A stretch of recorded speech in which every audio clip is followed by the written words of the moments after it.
new trail. Super soggy. So, these past 6 months since I started running again, I've really gotten into trail running. My father-in-law, when we used to run together in the past, and he still runs with me occasionally, been a lifelong runner since he was middle school. So over 50 years. He always pushed me to run trails in the past. But because running, to me, I didn't understand running. Running was always about, did you go faster than last time? I hated trail running because trails slow you down. On the trail today, I'm averaging about 15-minute mile splits, which some people can walk. Whereas on a normal run, I'm down to about 12-minute splits. So it does force you to go slower. It wasn't until these past 6 months that I've been doing research and reading on running and learned about 80-20 running, and that I want the majority of my runs to be easy. Not easy in the sense that I'm not working, but easy in the sense that my heart rate's low. So 80-20 running means you want to do 80% of your runs with a zone 2 heart rate, which means you want to run slow enough that you're putting in the miles, but your lactate isn't dumping into your muscles and making you sore. So for on trail running, that means running up hills spikes my heart rate, and so it might mean having to walk a little bit to get that heart rate back down. But what that means is I can run more often without being tired.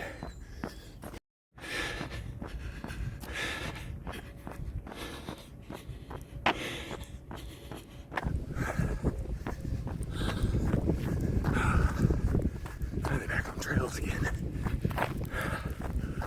So, another benefit of 80-20 running, and especially trail running, every time I'd resolved to go running in the past, because I was running as fast as possible, every single time, I get shin splints, cramps. My legs would just start hurting after about 2 weeks of that, and I'd quit. Trail running, because the terrain is varied, helps with the cramps,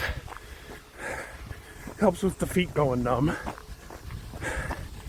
and then the slower pace required when you're running on a softer, uneven surface or heading up hills has helped you keep shin splints at bay. This 6 months is the longest I've gone without having shin splints. And I think it's the secret for longevity in this running phase of my life, what my kids call my midlife crisis. Now I can't do all my running on trails because the Marine Corps Marathon's in DC and it's on roads. But I can do the majority of it with just enough hill running to get my feet accommodated to the pavement. Ooh. Hill running. This is a shortcut to get me back into the woods where I've been before this. Ooh.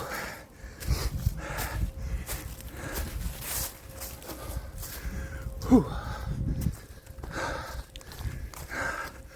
Heart rate got up to 165 with that one. So I get to walk for a little.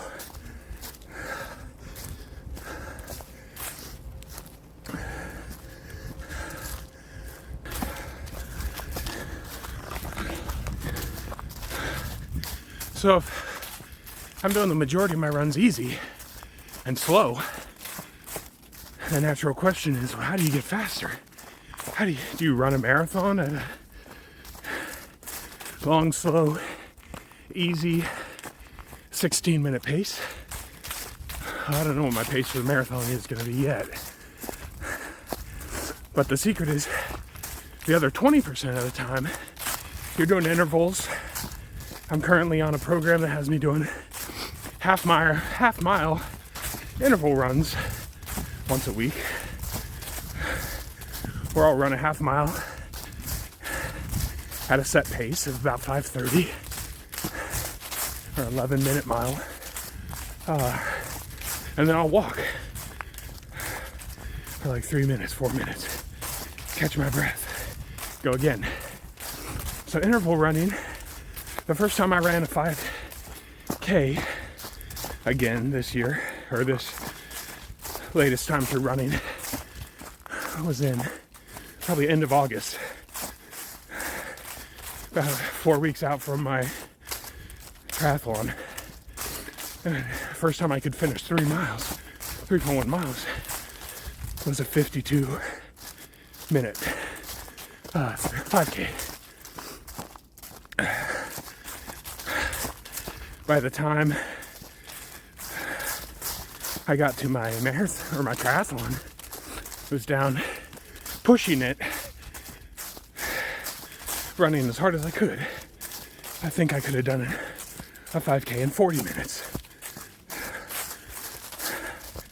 Right now, a 40-minute 5K on flat terrain, not like this, is 40 minutes easy, low heart rate run. If I were to push it in a race and sign up for a 5K, I'd probably be around, I figure, 33 to 35 minutes. So the interval run, combined with just getting healthier and being able to more efficiently breathe, your heart's pumping more efficiently too because of the intervals. And so you're able to run faster without spiking the heart rate.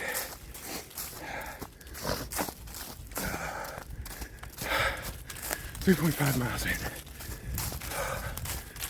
I'm on the downhill slope now. So you might ask, how do I get started with 80-20 running? Isn't that expensive? Bunch of fancy equipment. I have chest strap on and watch. Now,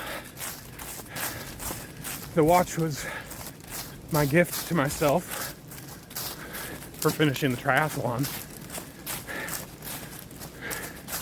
Or, if I need to say so, if I need to tell myself this, it was my kid's Christmas present to myself. I mean, to me. Thanks, kids. But for the 8 weeks that I trained for the triathlon, I didn't have a watch. And even if you have a chest strap, you're not going to want to run looking at your phone all day long. So we have a convenient parallel to the lactate threshold test, which is called conversational. And that's what I'm doing here. Or if you run with somebody, it means while you're running, you should be able to have a conversation with yourself or with that other person. Not so easy like it would be if you were walking, but slightly strained like I've been doing on this video. Ooh, cool. Gorge. Ooh.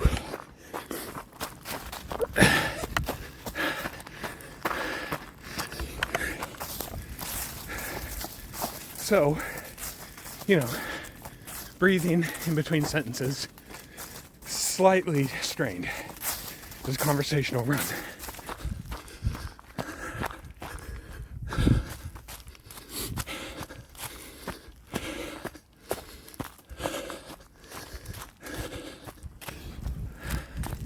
I gotta say, coming from a powerlifting and strongman background that I've had for the past 10 years, 80-20 running makes a ton of sense to me, because you want the majority of your lifting to be volume days. And that's all 80-20 running means. You want the majority of your running to be volume days. You're not out to PR your deadlift every single week that you're in the gym. You shouldn't be. Lots of people do, especially strongmen. But you want the majority of your work to be building the foundation that you can then peak before a contest. Shrug off that fatigue. Lap 4, 16:29. Ooh. Slower lap going downhill.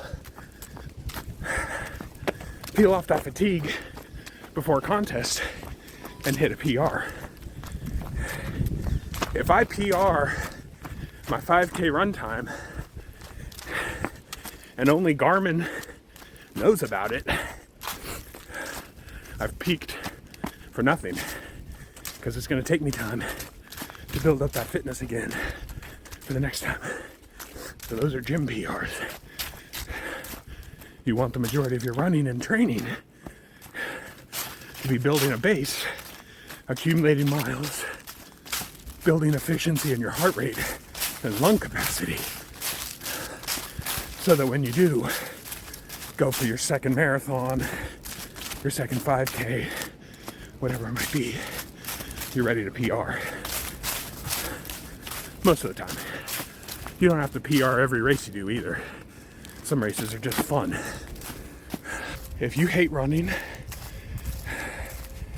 you need to learn some about running. Get a coach, ask me, read a book.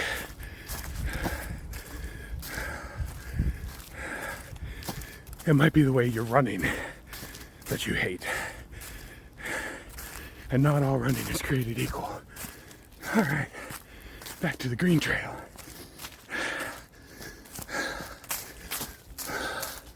So I do sprint triathlons. And so those are supposed to be fast 5K runs at the end of the swim and bike. Marathon, 26 miles, is going to be slower for most people than a 5K.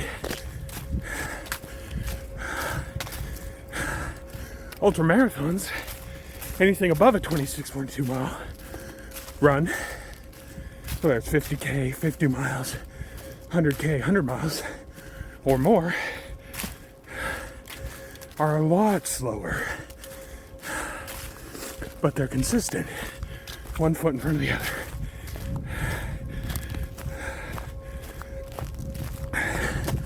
So there's a style of running out there for you. If all you know is 100-yard dash and a 5K is a long run, slow down your pace and do a 10K. Then a 5K will feel like a more of a breeze.